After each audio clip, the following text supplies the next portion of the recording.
ಈಗ ಅವರೇ ಹೇಳ್ತಾ ಇರ್ತಕ್ಕಂಥದ್ದು ನೀವು ಅಂದರೆ ಅವ್ರು ಆರೋಪ ಮಾಡಿರ್ತಕ್ಕಂಥದ್ದು ಕುಡಿದು ಬಂದಿದ್ರು, ಸೊ ಜೊತೆಗೆ ಒಂದಿಷ್ಟು ಜನನ ಕರ್ಕೊಂಡು ಬಂದರು, ಸೊ ಆ ಗಲಾಟೆ ಆಯಿತು, ಗಲಾಟೆ ಆದರೂ ಕೂಡ ನಮ್ಗೆ ಸರಿಯಾಗಿ ಸ್ಪಂದಿಸಲಿಲ್ಲ, ಸೆಲೆಬ್ರಿಟಿ ಅನ್ನುವಂತಹ ಒಂದಿಷ್ಟು ಬೇರೆ ರೀತಿ ನಡ್ಕೊಳಕ್ಕೆ ಶುರು ಮಾಡ್ತಾರೆ ಅನ್ನೋಂಥ ಮಾತನ್ನು ಹೇಳ್ತಾ ಇದ್ದಾರೆ. ನಾವು ಮೇಕಪ್ ಅಲ್ಲಿದ್ದೀನಿ, ಕಲಾವಿದರಿಗೆ ಮೇಕಪ್ ಅನ್ನೋದು ದೇವ್ರು ಇದ್ದ ಹಾಗೆ ಆಯ್ತಾ. ನಮಗೆ ನಾವು ಇವಾಗ ಎಲ್ಲ ನಿಮ್ಮ ಕೆಲಸ ಇರ್ಬೋದು, ನಮ್ಮ ಕೆಲಸ ಇರ್ಬೋದು, ನಾವು ಅದನ್ನೇ ದೇವರು ಅಂತ ನಂಬೋರು. ಇವತ್ತು ನಾನು ಕಾವೇರಿ ಕನ್ನಡ ಮೀಡಿಯಮಲ್ಲೇ ಇದ್ದೀನಿ, ಹೋಗಿ ನಮ್ಮ ಡೈರೆಕ್ಟ್ರನ್ನ ಕೇಳಿ. ಅವತ್ತು ಇದೇ ಶೂಟಿಂಗ್ಗೆ ನಾನು ಹೋಗಿದ್ದು.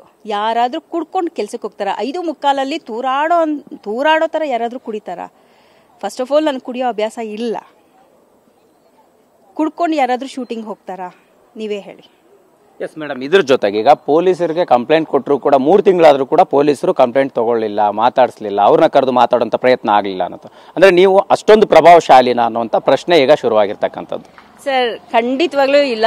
ಪೊಲೀಸ್ನವರು ಅವ್ರ ಕರ್ತವ್ಯ ಅವ್ರು ಮಾಡಿದ್ರು, ಅವರು ಕರೆಸಿದ್ರು, ನಾನು ಹೋಗಿದ್ದೆ. ನಾನು ಡೀಟೇಲ್ ಆಗಿ ಏನೇನು ನಡೀತು ಅನ್ನೋದನ್ನ ಅವ್ರಿಗೆ ಬರೆದು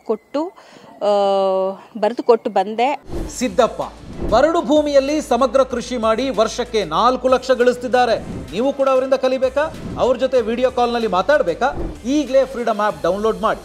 ಅದಾದಮೇಲೆ FIR ಎಲ್ಲ ಹೆಂಗಾಗುತ್ತೆ, ಕೋರ್ಟಲ್ಲಿ ಕೇಸ್ ಹೆಂಗಾಗುತ್ತೆ ಪೊಲೀಸ್ನವ್ರು ಸಪೋರ್ಟ್ ಮಾಡಲಿಲ್ಲ ಅಂದರೆ? ಸರ್, ಅವರೆಲ್ಲ ಸಪೋರ್ಟ್ ಮಾಡಿದ್ರು, ಅವ್ರಿಗೆ ಸಪೋರ್ಟ್ ಮಾಡಿದ್ದು, ನನಗೇನು ಸಪೋರ್ಟ್ ಮಾಡಿಲ್ಲ. ಅವರು ಕೂತ್ಕೊಂಡು ಮಾತಾಡ್ಬಿಟ್ಟು ಅದೇನು ಕ್ಲಿಯರ್ ಮಾಡ್ಕೊಳ್ರಿ ಅಂತ ಹೇಳಿದ್ರೆ ಹೊರತು ಅವರು ಮೇಡಮ್ ನೀವು ಏನು ವರಿ ಮಾಡಬೇಡಿ, ನಿಮಗೆ ಮಾಡ್ತೀವಿ ಅಂತ ಅವ್ರು ಯಾವತ್ತೂ ಏನೂ ಹೇಳಿಲ್ಲ.